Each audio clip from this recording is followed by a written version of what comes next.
Well, good morning. Yesterday we started a new series, Don't Feed the Wildlife. And over the next several weeks, we're going to talk about a few things that can rise up within us and really catch us off guard and mess us up in a lot of ways.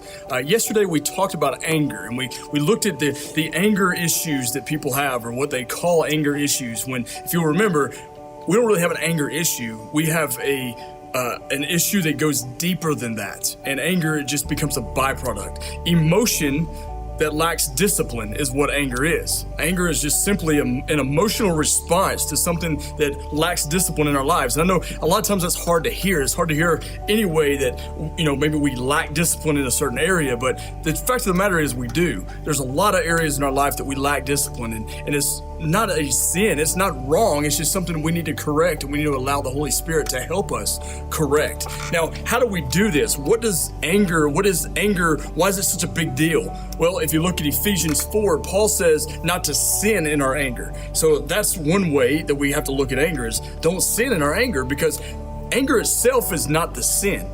The sin is what our reaction to that anger would be. Now, in James 1, he tells us to be slow to anger. So if we're to be slow to anger and we're not to anger in our sin, what is God trying to tell us?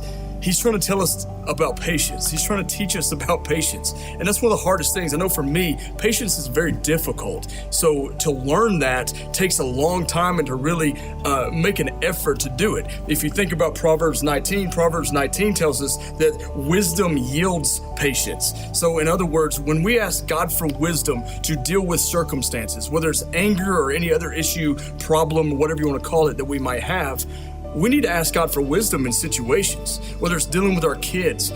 Sometimes I know I can get really angry sometimes at my kids if they do something that they shouldn't be doing, but I have to use wisdom in how I react to it, because we're impacting somebody's life.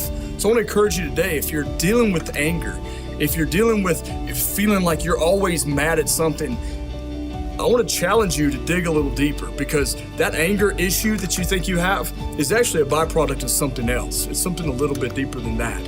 So go back. I encourage you to watch the message if you missed it this week. Look at those things we talked about. Then think about this little devotional we're doing, and you'll see exactly what I'm talking about. Thanks for joining me today. If you've been blessed by this ministry here at Bethel Church, I want to encourage you to click the link below and consider giving. We reach out to so many people in our region to just give them the gospel of Jesus Christ and to reach as many people as we can. So I want to say thank you. Have a great week. We're praying for you, and we hope to see you Sunday.